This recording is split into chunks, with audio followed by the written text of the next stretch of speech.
Yesu ashimwe cyane. Haleluya. Nagomba mu nkundire kuri uno mugoroba tuduze ibiganza byacu turamukanye twese mu izina rya Yesu Kristo.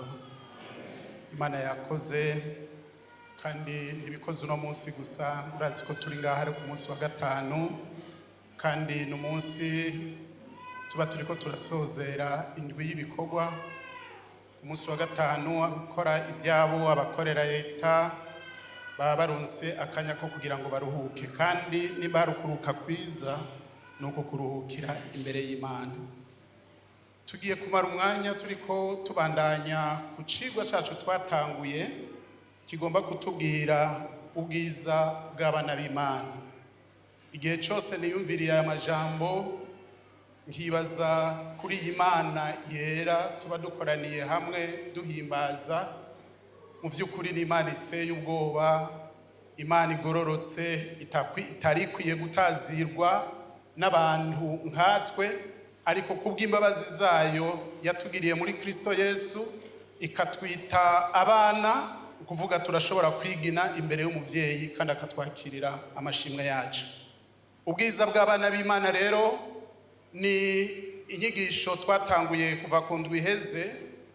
Ku munsi wa gatanu warangiye twariko tuvuga ibijanye nuko ikicigwa kizodufasha kugira ngo tumenye ingene Imana yadukunze kandi ari Imana nziza igakunda abantu turi.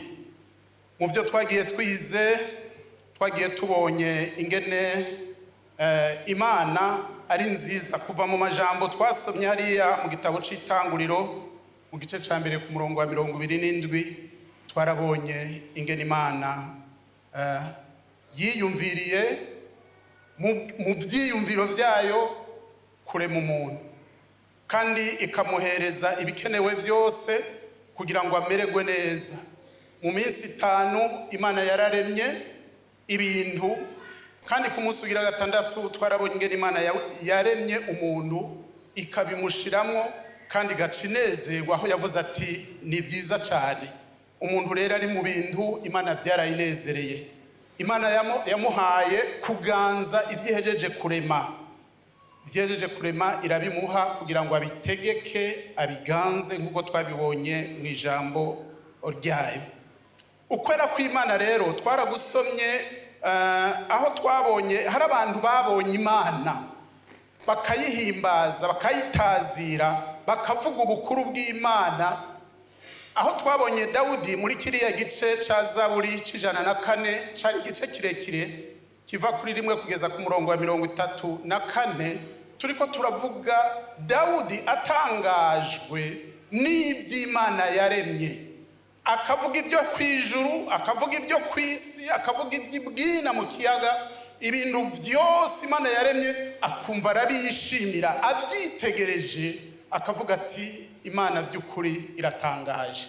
Mu majambo avugika Imana imurongoye yaravuze ibitari bike byo kuri yo. Mugabo si ivyo gusa Imana yakoze.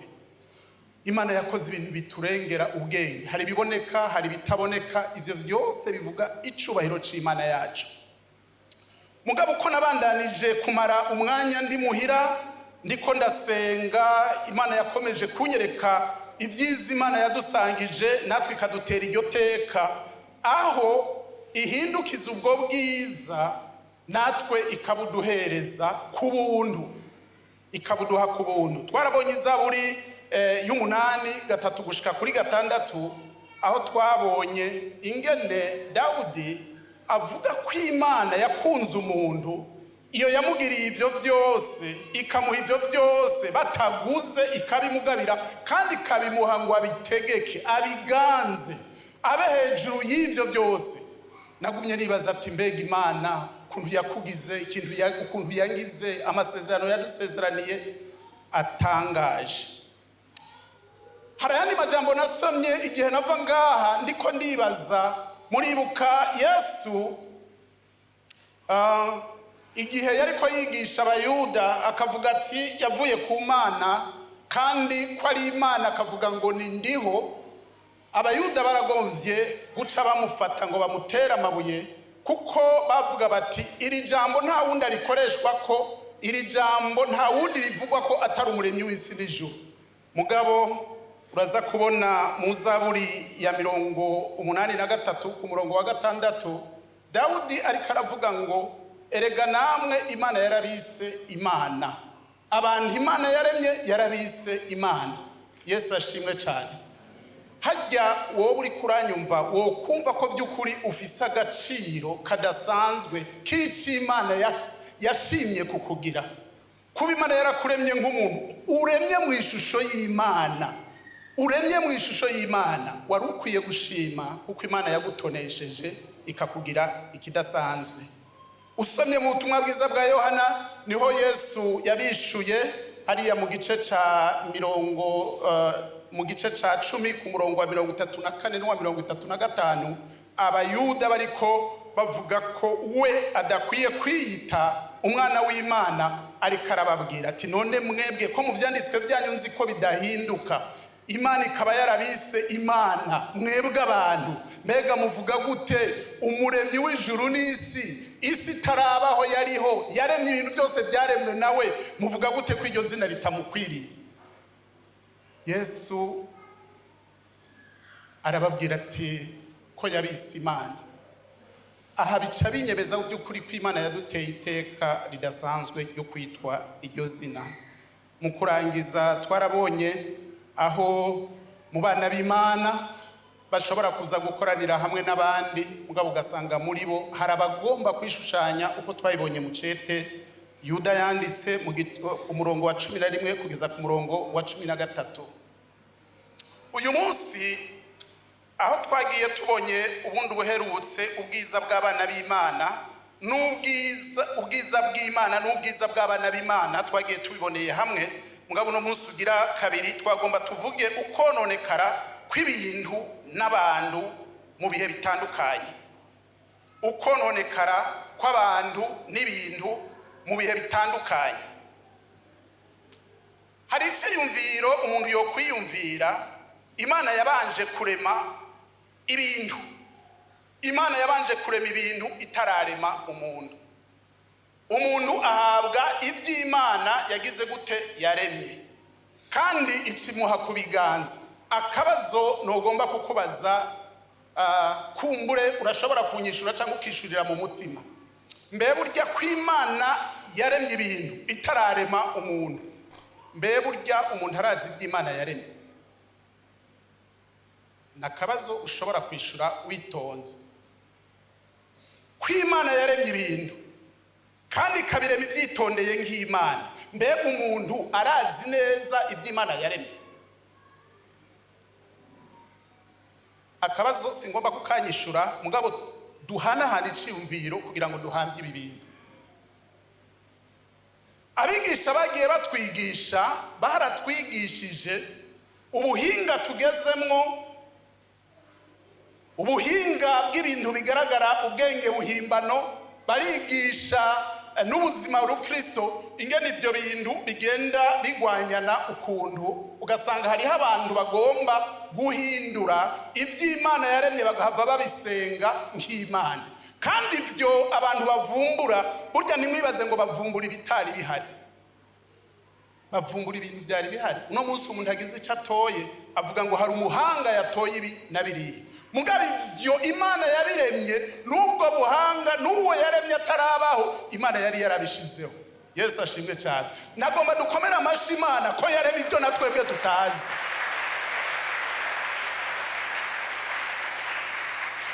Ubu hariho ibintu abantu bavuga ko bazi, ubuhinga bwa none, ibyamaze kuvumbugwa, abahinga bariko bararaba ibintu biriko biradusiga ubwenge, abantu mbere bagashaka kubishushanya n'Imana, uza gusanga bidatanguye kera. Nivyo Daniyeli yaravuze ko mu gihe c'iherezo ubwenge bwa benshi buzogwira. Ubu rero hari ibintu bikomeye uri kurabirabisha amaso ukavyumvisha amatwi bisiga ubwenge bwacu. Ivyo babikura he? Ni mu vy'Imana yaremye. Nta gishasha ivyo batoye. Imana ibaha ubwenge ati tora ikintu kiri hajya, terateranya ibi n'ibi n'ibi bikavamo ibitangaza abantu. twarabonye umwigisha ariko aratwigisha avuga ati ubwo buhinga bwa none abantu barahindukira bakabugira imana bakabusenga nk'imana, mugabo imana yacu irarengeye ugusenga ivyo yaremye mu gihe ari umuremyi wavyo. Kandi natwe imana yahaye kubigaba, murabona ko tuza dutora kimwe kimwe, umuntu agahanzwe ikina kiriya agaca yikubita kugikiriza ati jewe burya ndakomeye. Mugabo ntukomeye, ukoze ivy'imana yaguhaye, ukoze ivy'imana yakugize, kandi kweretsa aho biri ubitora aho yabishize. Ndashimiye imana kukwiye icubahiro. Bafise ivyo bazi mu buhinga ndavyemera, ariko nukuvuga ngo bafise ivyo bazi nguko hari n'abandi bafise ivyo bamenye, yamara hari n'ibindi abantu bataramenya.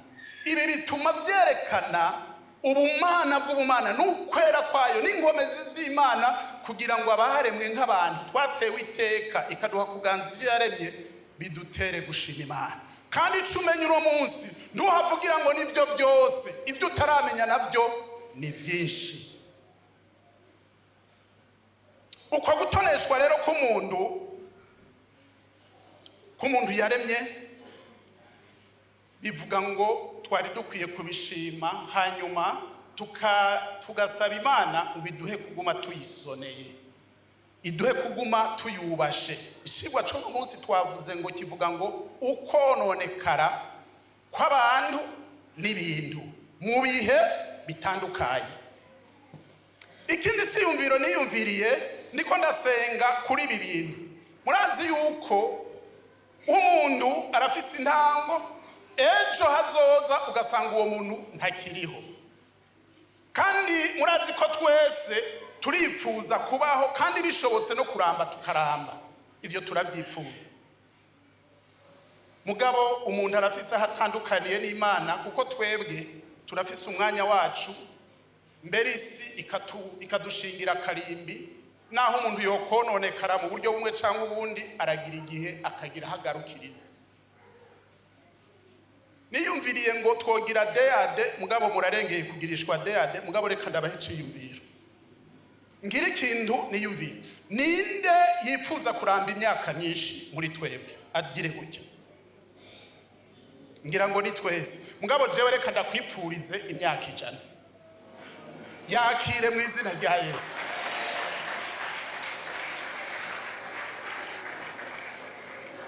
Ibi ndakwipfurije jewe sinobahavya bwe, ipfurize mugenzawe ati ndakwipfurije kuramba imyaka 100.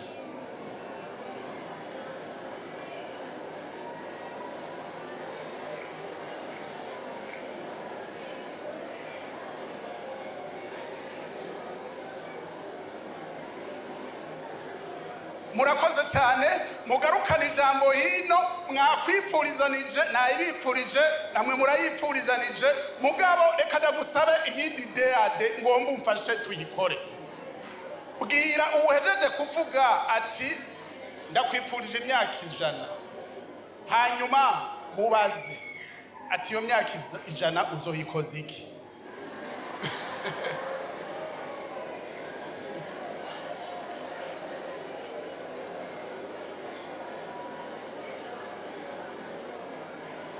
Murakoze, garukana ijambo hino.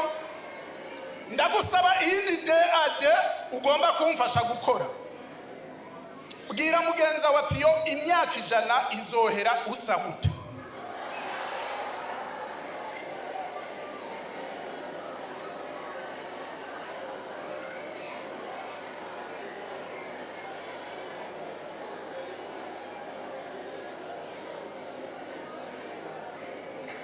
Reka ndababwire, garukana ijambo hino. Murakoze kumfasha gukora izo deade, kandi mwazikoze neza. Imana ibongera umugisha.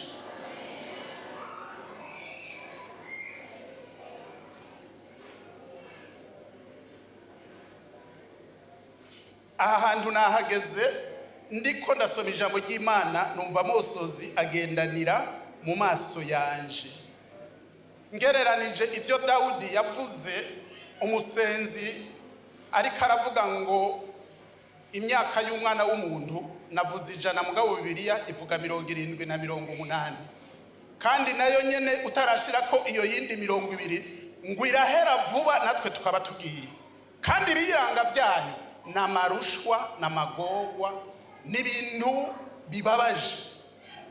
Umuntu afise imyaka 70 atarashira ko 30 mwipfurizanije uyo muntu ntiwibaze ngo ubuzima bw'inge nabaho buba bumworoheye.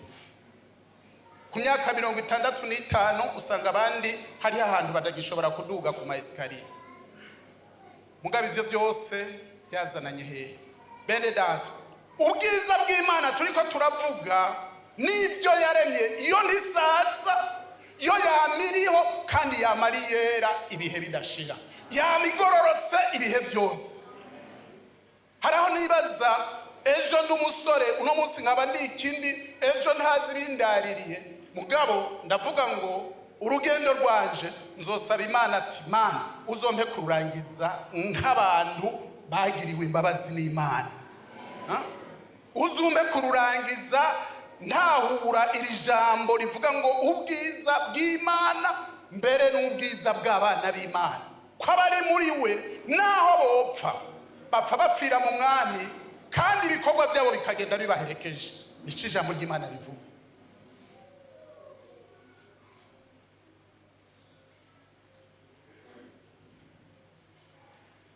Muri Edeni aho Imana yagabiriye umuntu ikamuha ivyo byose, naho nyene dusanga umuntu yakuye ikintu kitari ciza. Umuntu amaze gucumura tuza kubona Adamu yirukanywe avuye muri Edeni akuye ikintu citwa urupfu. Ugira mugenzi wa ati birababaje. Yavuyeyo ivyo yarahawe kuganza, yirukanywe akuye y'urupfu, kandi urupfu rwagiye ruragabanywa mu bice bitandukanye. Imyaka y'umuntu ikagenda iragabanuka. Uyu Adamu yakuwe mu itongo yaramaze imyaka 930. Abandi bakurikiye twari twabivuze ubuherutse gushika kuri Enoke n'uwo yavyaye, twarababonye ingene bashoboye kumara imyaka yababa 1000. Mugabo mu bihe byakurikiye uraza kubona imyaka y'abantu yaragabanutse kubera isi bayononye. Imana ikavuga ati ntibikunda ko mbwe mu wanje azokwama nyinyurana n'abantu. Barava ku myaka 1000 bakoroka ku 120. Usomye mu gitabo c'Itanguriro mu gice ca 6. 120 iyo yarakorotse. Igihe Dawudi yandika yavuga ngo ni imyaka 70 umuntu aramvye ikaba na 80. Mugabo niyo nyene iriyiranga na marushwa na magogo. Hari urupfu rero rwazanywe n'ubugarariji bwa sogokuru wacu Adamu, kandi mu bari ngaha nabonye ahantu mwatevye mwipfurizanije imyaka 100. Nabonye abandi ko bayemera batayemera, abandi barayitwenga. Reka naje no yitwenga mu bayemera sindimwo jewe. Reka nta niyo nosaba Imana ndashaka ko izo ndwara ndi mwiza kandi ngataha ndangije ibikorwa nk'uko umukozi w'Imana Paulo yavuze ati narwanye intambara nziza, ndangije urugendo, nazigamye ukwizera, ibisigaye mbikiwe igisibo c'ubugingo. Ndumva umengo nahitomba iyo myaka mugabo ikampa kurangiza nk'abagororotsi, nazigamye ukwera kw'Imana kuganje ndumva ko byombumuriza bikandemesha bikanyohera. Hari abantu bashobora kuba batabanye n'abantu bashaje bageze mu zabukuru. Ngurabe ingene abo bantu bagorana. Nimba hari uwagize ibakwe akagwaza canke agaherekeza umutama canke umutamakazi muri iyo myaka, murazi ingene bimera. Nimba warabonye ingene yakugoye, siniyumvira ingene nawe ukwipfuza kugora abandi. Sindavyiyumvira kugora abandi. Muntu umwe ashobora kuvuga ibintu bitumvikana, mugabo mfatira kuco ijambo ry'Imana rivuga. Imana rero yirukana Adamu akuyeyo urupfu. Urupfu rugenda rurica umuntu ku munsi akaba agiye. None ibihe byagiye byononekara bigatuma abantu bagenda imyaka yo kubaho irangira, ihera, igabanuka. Kubera iki?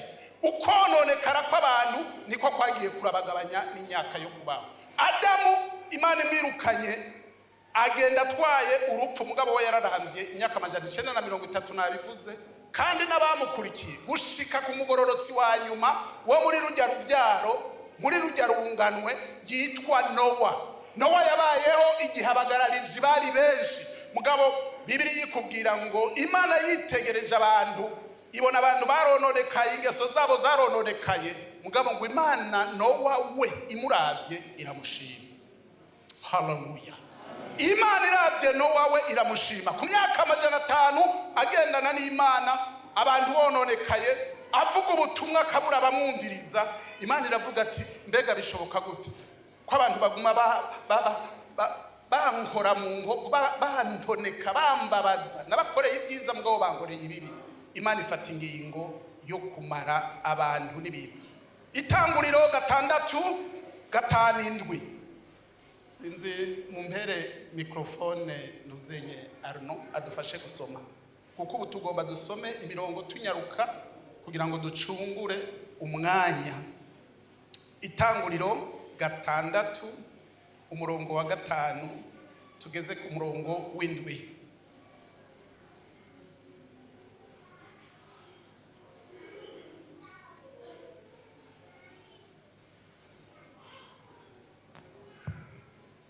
Ububi bw'abantu, ingene abantu bononekaye mu bihe bitandukanye.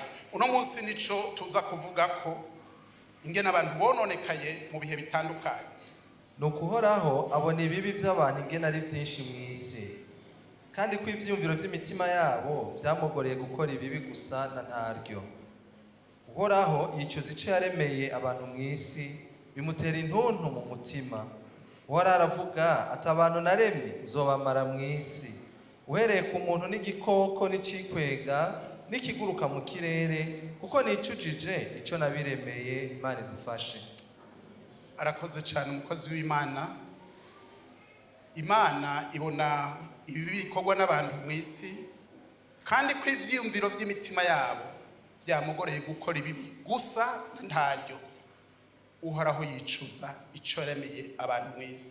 Wa muntu yaremwa, Imana ibanje kumutegurira byose bikenewe, iramuhaye ibyiza. Mugabo muri ivyo byiza nyene umuntu atangura gukora ivyo kuyibabaza, ngo abantu bamugorera gukora ibibi gusa.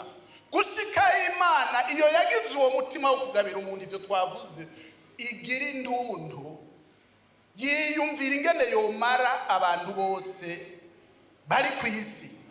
Uhoraho avuga ati aba bantu naremye nzobamara mu isi, uhereye ku muntu n'igikoko n'icikwega n'ikiguruka mu kirere, kuko nicujije ico nabiremeye. Bya bintu byose Imana yarema ikabiha umuntu ngo abiganze, kandi bikaba uko nyene. Mugabo kuko umuntu yononekaye, bivuga ngo na bya bindi byose biciye bigira ingorane, kuko muri iki gihe tuza kubona bisozerwa n'umwuzure. Nkuko twari twabivuze, bisozerwa n'umwuzure. Nowa avuze ubutumwa, myaka 500 irangiye, harabura ingene bahinduka, noneho bononekara kurusha. Imana ifata ingingo yo gufata uyu mugambi wo kugira ngo ihonye ibintu byose mu isi, kuko abantu bagize gute bononekaye. Uno munsi twavuze ko ari ukononekara kw'abantu mu bihe bitandukanye. Aba nibo ba mbere bononekaye, kandi Imana ihereza gufata ingingo yo kugira gute, yo guhana ibintu n'abantu. Ucubona ubwato bwarodewe Nowa, yariwe n'abahungu biwe 3 n'abakazana biwe 3, ukuvuga ngo abantu 8 nibo barokotse muri uru runganwe. Abantu baramba, ukumwumvise baramba, kuvuga bavyara benshi, hapfuye benshi no mu yandi majambo. Dufise mu itanguriro hirya gatonyi, ni muri iki kiringo 19:4-5. Iki ni kindi gihe cakurikiye 19 itanguriro 4:5. Aravuga ngo maze batararyama abagabo bose bo muri ico gisagara c'i Sodomu bakikiza iyo nzu, uhereye ku bakuru n'abato. Abantu bose bavuye impande zose. Bahamagara Loti baramubaza bati abagabo binjiye iwawe muri iri joro bari hehe? Basohore tubonone, Imana idufashe. umva iryo jambo ngo basohore tubononye nuko aroba ari abononye, kandi ivyo byose baravyigamba. Ibi ni bihe byononekaye abantu babayemo mbere bakavyirata. Aha mugabo bagomba bakora ico batazi.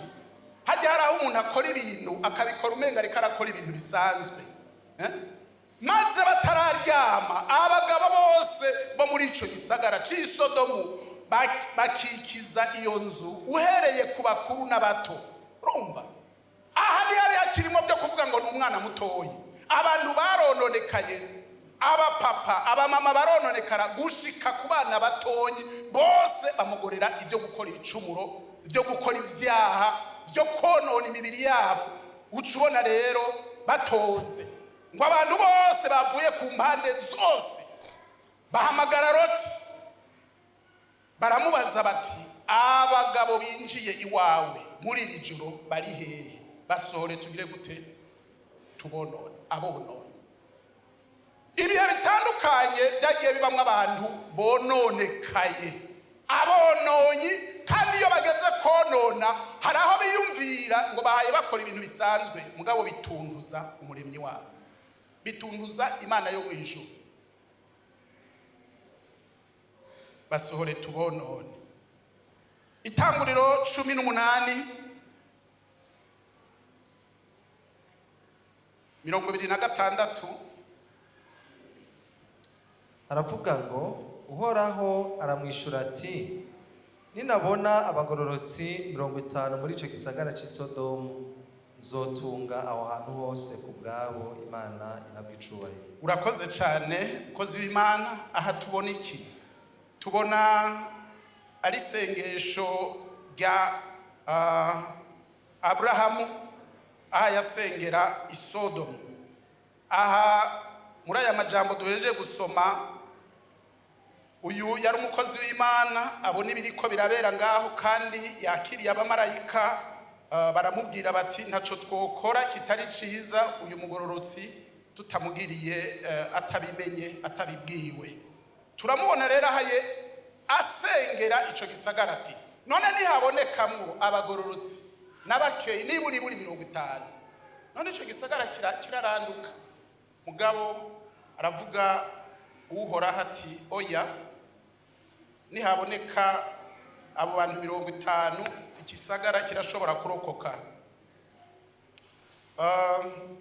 Ubandanije gusoma uraza kubona 26 ngo aramwishura ngo nibaboneka ico gisagara kiratabagwa.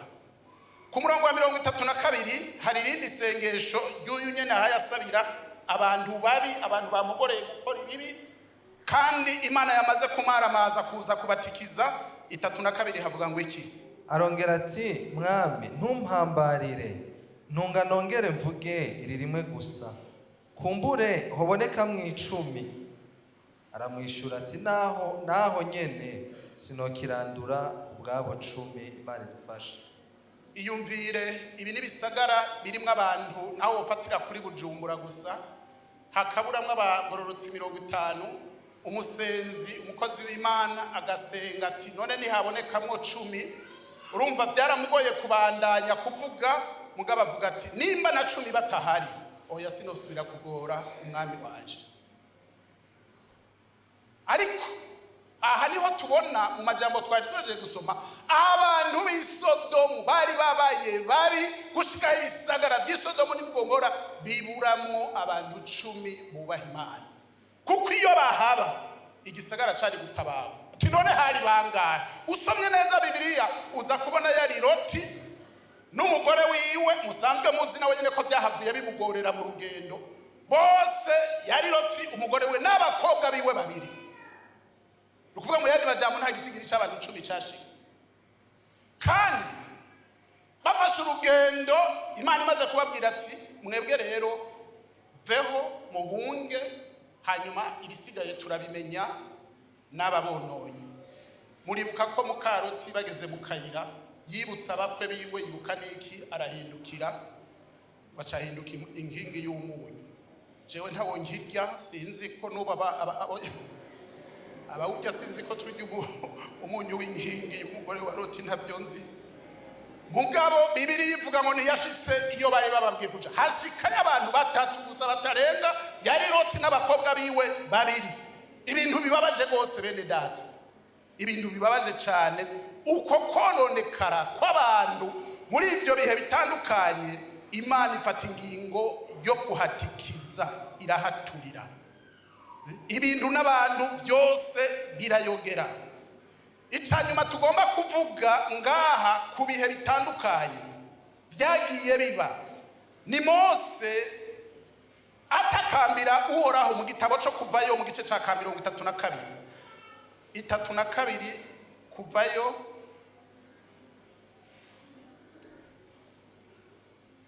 Kuvayo mu gice cya 32 umurongo n'uwandwi kugeza kwa 14 aravuga ngo Uhoraho abarira Mose ati manuka ugende, kuko ba bantu bawe wakuye mu gihugu ca Egiputa bamaze kononekara. Inzira nabageze bayitaye atanakanya, bironkeye igishushanyo c'imasa, bakivugutiye mu nkero, bagisenze, bagihaye n'ibimazi, baravuga bati yemwe Bisirayeli, ngiyo Imana yanyu yabakuye mu gihugu ca Egiputa. Uhoraho arongera abarira Mose ati abo bantu ndababonye ico barimwo, n'abantu batagonda izosi. None rero upfe kundeka gusa, uburake bwanje bubarumbeko, mbahonye, ariko weho nze ndaguhindure ihanga rikomeye. Maze Mose atakambira Uhoraho Imana yiwe ati mbega Uhoraho, niki gitumye uburake bwawe bururumba ku bantu bawe wakuje mu gihugu ca Egiputa ububasha bwinshi n'ukuboko kw'inkomezi? Niki cotuma uha abanyegiputa kuvuga ngo kubateza ibyago niko kwatumye ibakura ino ngo ibatsinde mu misozi miremire ibahonye mu isi? Endase nushira uburake bwawe bw'inkazi, wigarure ntuteze abantu bawe ibyago. Wibuke Aburahamu na Isaka na Isirayeli abasavyi bawe, abo wabariye wigize indahiro uti nzogwiza uruvyaro rwanyu rungane n'inyenyeri zo kwijuru, kandi iki gihugu cose mvuze nzogiha uruvyaro rwanyu bacegukire ibihe byose. Nuko Uhoraho arigarura, areka ivyo vyago yari yavuze guteza abantu biwe. Imana idufashe cane. Tuvuge tuti amen. Uhoraho arigarura, areka imigabo yagomba agire yo guhonya abantu bose bavuye muri Egiputa, ngo arigarura kubw'iki? Kubw'isengesho y'umukozi w'Imana Mose. Ico ngomba kuvuga ngaha ni iki? Ibihe bitandukanye byarabayemwe abantu babi, abantu babagarariji, abantu banka Imana, abantu babonye Imana mugabo ntibayizere nk'Imana. Ngo abantu babonye Mose atevye ku musozi, atamanutse, bakoranira kuri Aroni. Ico yaciye akora nikijya mwabonye gihera ku murongo wa kangahe? Ku murongo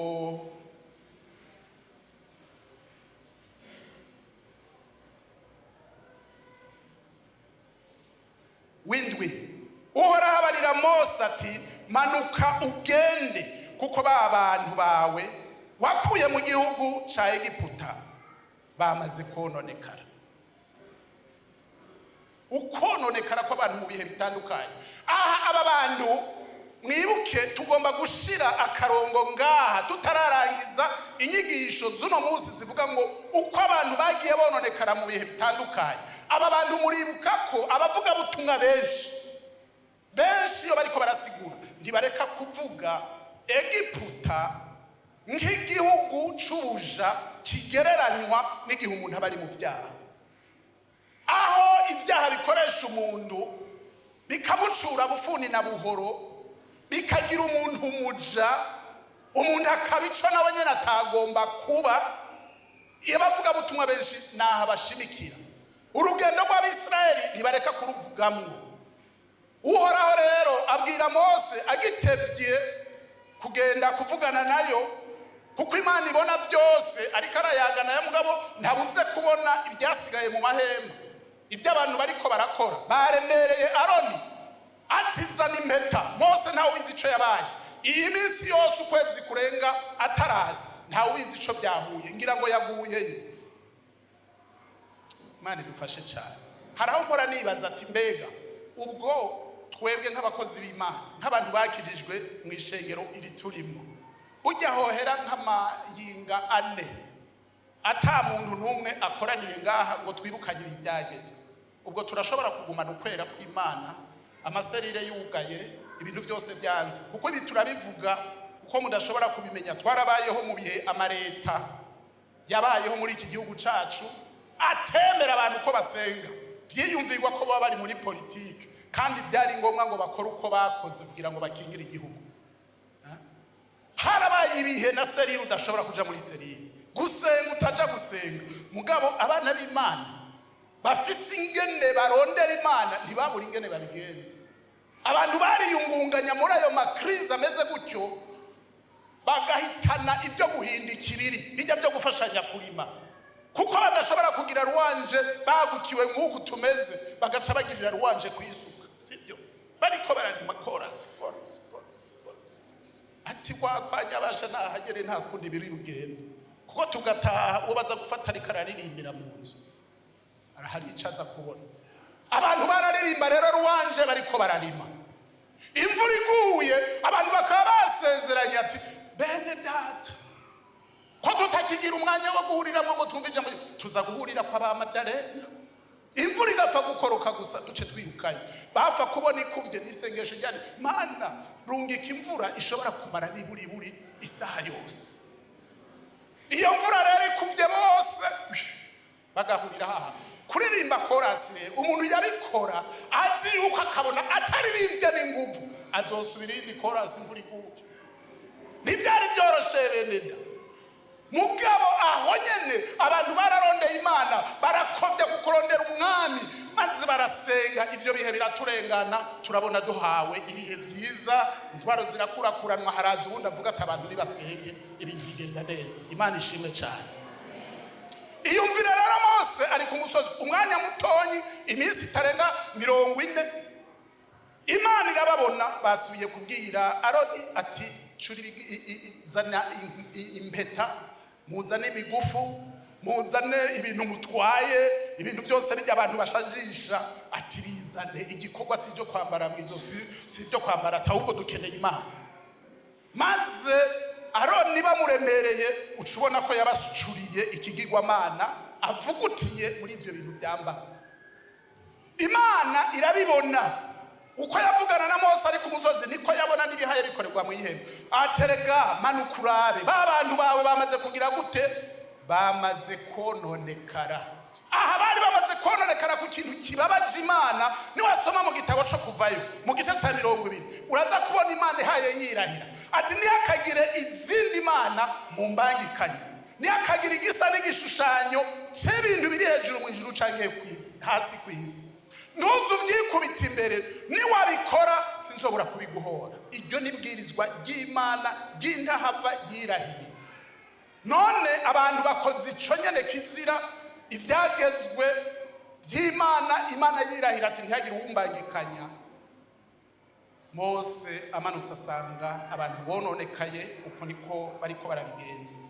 Mugabo ngaha nimba twakurikiranye neza turaza kubona Mose Imana imaze kumubwira ati ndabonye ico barimo kwa kubakura muri Egiputa, ndabakuje y'ukuboko kwanje kw'inkomezi, ngateza Farawo ibyago by'ubwoko bwose kuneza ya ngomba kubazana ngo bansenge. Baracari mu rugendo none batanguye gusengira igigwamana. Ati berarara gatonyi raba hirya ndakwereke jewe ngomba ndabatikiza bose atanu wa kirazira asigaye. Mose umukozi w'Imana atoya uhoraho we ndakwinginze, erega b'Abanyegiputa baradukurikiranira hagufi, barahaza aho tugeze, barabonye ibyo wabakoreye, none bo batsinda ngaha. Ntubona ko Abanyegiputa uzoba bahaye ugwinyo no kwivuga uko bashaka kuri Imana y'inyicanyi, Imana rubura kigongwe, wabakuye iwabo ugomba kwicira mu bwarago. Ati ndakwinginze mwami wanje, ndakwinginze uhoraho, ivyo bintu bibe kure y'umutima wawe, ndagusavye ubagirira akagongo. ubagirira akagongwe. Umurongo wa 12 arano dusomere hajya. Aravuga ngo uhoraho 11 na 12. Mose aratakambira. Haravuga ngo Mose atakambira uhoraho Imana yiwe ati mbega uhoraho niki gitumye uburake bwawe bururumba ku bantu bawe wakuje mu gihugu ca Egiputa ububasha bwinshi n'ukuboko kw'inkomezi? Niki cotuma uha abanyegiputa kuvuga ngo kubateza ibyago niko kwatumye bakura ino nibatsinde mu misozi miremire ibahonye mw'isi? Enda se nushira uburake bwawe bw'inkazi wigarure ntuteze abantu bawe ibyo byago. Imana idufashe. Murakoze cyane mukozi w'Imana. Isengesho rya Aburahamu ku murongo wa 14 ho ubona avuga ngo avuga amajambo avuga ngo nukuhoraho arigarura areka ivyo byago yari yavuze guteza abantu biwe. Arigarura. Ico tugomba gukura muri aya majambo ni giki? Hampande y'Imana iyi yari ifise imigambi myiza yo kubajabura ikabahamagara ari kugira ngo baje kuyisenga bari mu rugendo vyaranze. Mugabo ico ngomba ko dutahana kuri no mugoroba, ndagomba twige kuri uyu mutima wande w'umukozi w'Imana Mose. Umutima wa Mose. Uyu Mose mumwitegereje turaza kumubona afise umutima neza neza nk'uwa Yesu Kristo. Iyumvire umuntu asezeraniwe ngo Imana ihonye abantu bose, mugabo we Imana imuhindure ihanga rikomeye. Iyumvire yaba wari mu kibanza ciwe canke jeho ndi mu kibanza ciwe. Abantu bo bavuga ati rigata izo mbunuza. Jewe ni wagira ikintu gikomeye akuna tatizo. Mugabo Mose aje imbere y'Imana ati Imana mbega iki bene data nimuca mubona ko uyu muntu afise ishusho ya Kristo. Hampande y'ivyaha twebwe dukora nk'abantu bamwe Imana yahezagira ikabarema mu ishusho ryayo yari duhamagariye kuba abera by'ukuri.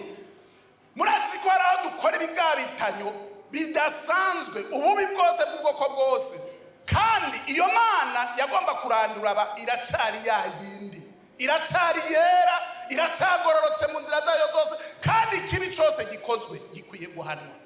Mugabo cumubona Mose ahagaze imbere y'Imana ati nukuri ndakwinginze ubireke, kuko hari abanyamahanga hariya b'Abanyegiputa bohava bakuvuga ukundi.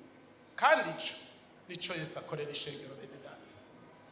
Hampande y'ububi bw'abantu batandukanye bononekaye bononywe n'ibitandukanye, Mose yariko asabira bononywe no gusenga ikigirwamana. Mugabo aha turi nk'abantu bakijijwe, abakiriye umwami Yesu n'abambere bataramwakira, hari ibintu byatumye umuntu yononekara.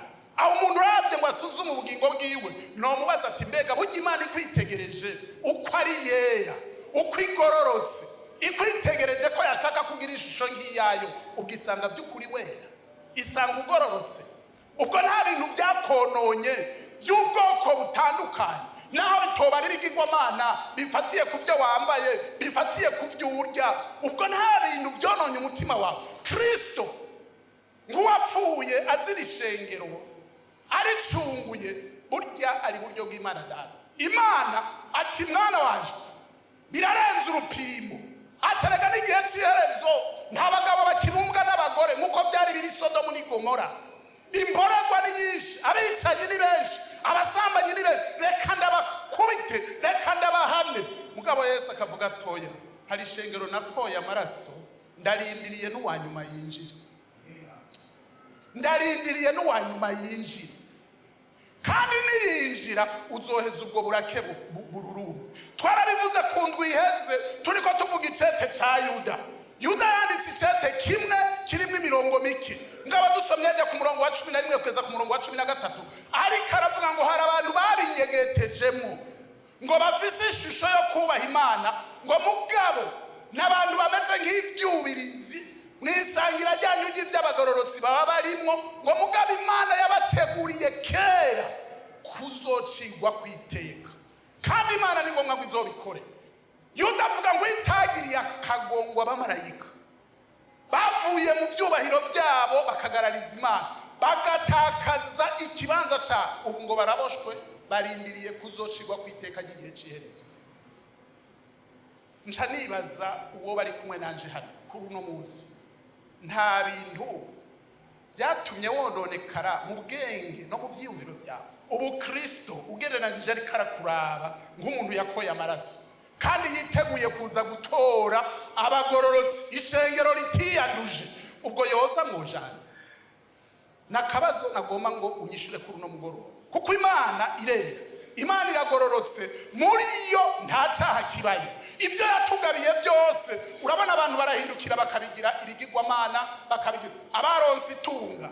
Umuvuga butumwa aherutse yarabivuze umunsi w'Imana, uwihaye itunga umenge mwiteranije, warafise umugore umwe acarondera n'uwa kabiri mu Kamenge, uwa gatatu mu Buyenzi, uwa kane mu Bwiza, uwa gatanu abari ku Musaga, uwa gatandatu abageze hehe mu Nyabugete canke mu aho hose. Imana yaguhaye ivyiguhaye, mugabo kubiguhaye ivyiguhaye umenge kubwiye ngo ndakwiteranije. Iyi Mana rero iratuzi, iyi Mana iratubona, iragomba ko tugenda n'ukwera bene data. Imana yaraguhaye ibyiza, iragomba ko iguha imbono uko ari byiza. Ibyiza nibyo twahamagariwe muri Kristo Yesu kugira ngo tubigenderemo.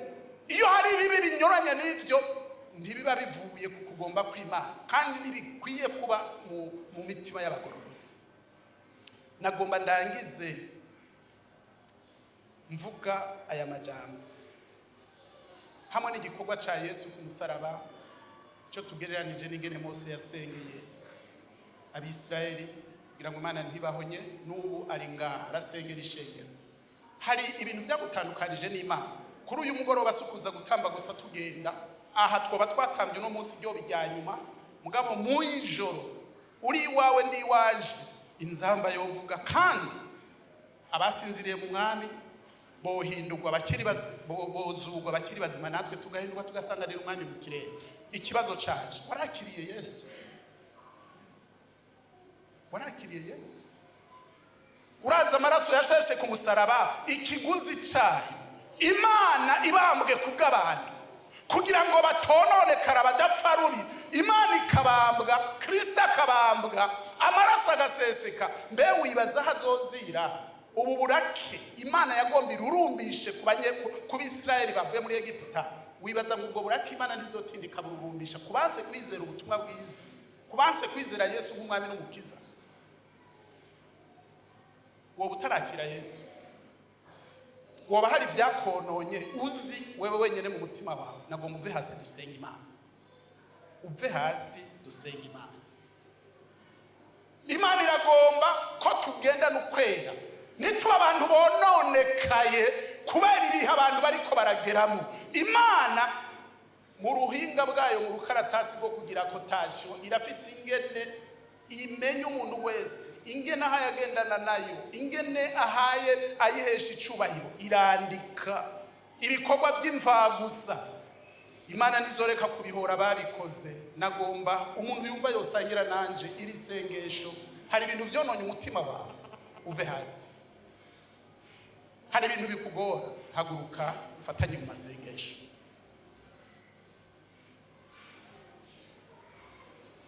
Ndashima Imana ko ituzi twese atanumwe avuyemo.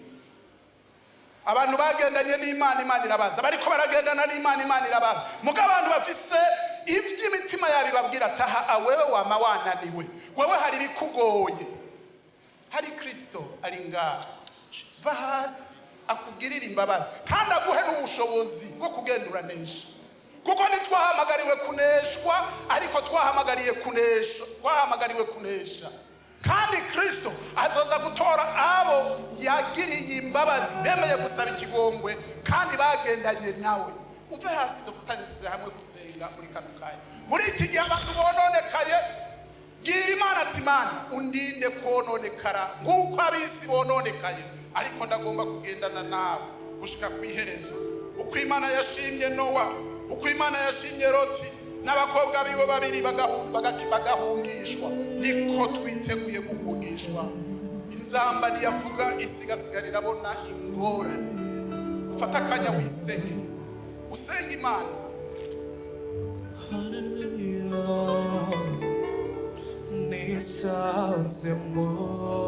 Abigihe ca Nowa Imana iramwitegereza iramushima. Senga isengesho ati Imana ndagomba kushima hagati y'isi n'abari muri yo bahaye kononekara.